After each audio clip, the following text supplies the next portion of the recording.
Le plus important, ce n'est pas les galères en elles-mêmes, mais comment nous allons réagir face à elles. Ok, le confinement, c'était compliqué pour tout le monde. Beaucoup ont souffert à différentes échelles.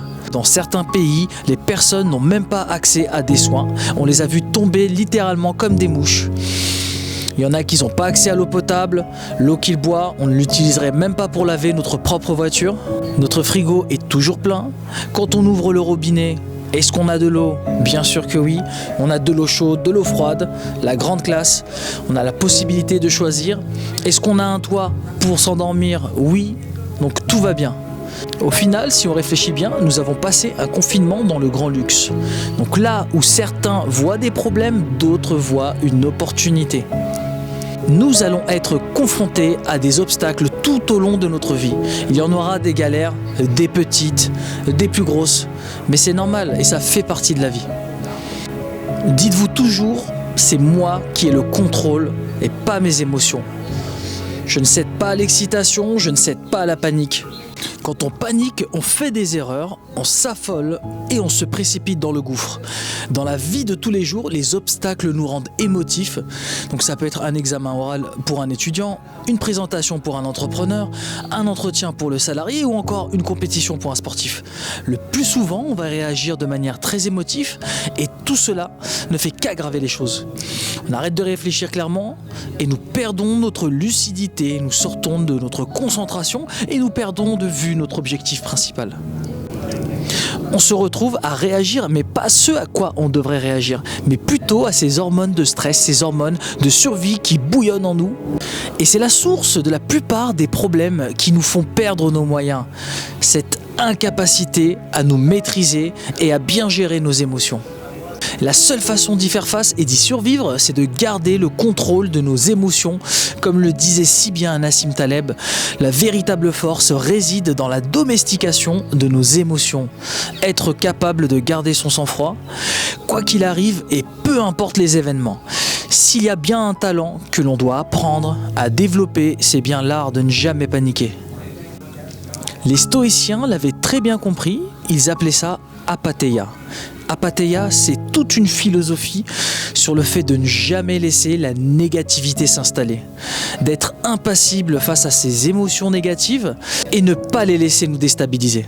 Réussir à se libérer de toutes ces émotions nuisibles qui risquent de nous perturber pour connaître cette tranquillité de l'âme, cette maîtrise de soi, apatheia. Le plus important, ce n'est pas les galères en elles-mêmes, mais comment nous allons réagir face à elles. Est-ce que je pleurniche? Est-ce que je m'apitoie sur mon sort? Ou bien je garde la tête haute? Voilà le talent à cultiver, ne pas céder à la panique et ne pas surréagir à ce qui nous arrive. Je garde mon calme et je me libère de ces perturbations pour concentrer toute mon énergie sur la résolution du problème. Donc là où certains perdent le contrôle de leurs émotions, d'autres arrivent à rester sereins. Maintenant, la plupart des gens n'y arrivent pas et restent esclaves de leurs émotions.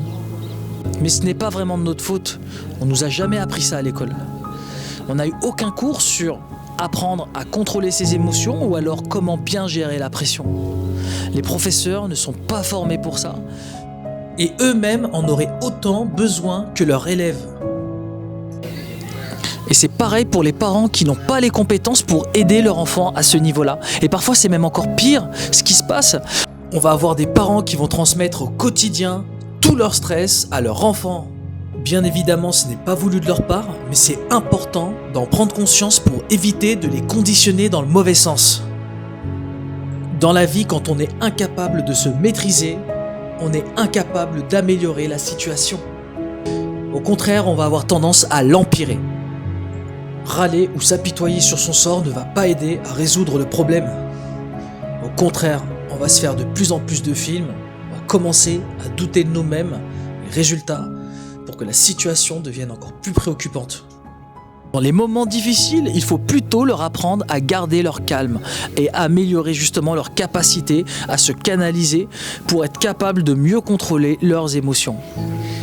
En contenant nos émotions, nous pouvons voir les choses calmement, telles qu'elles sont réellement, et se rendre compte que la solution, elle est à portée de main. On ne se laisse pas déborder par nos impulsions et avec un esprit qui est plus clair, on est capable d'agir avec plus d'assurance dans la résolution du problème. Et je propose justement une formation complète à ce sujet. Vous pouvez me joindre dans le lien juste en dessous de la vidéo.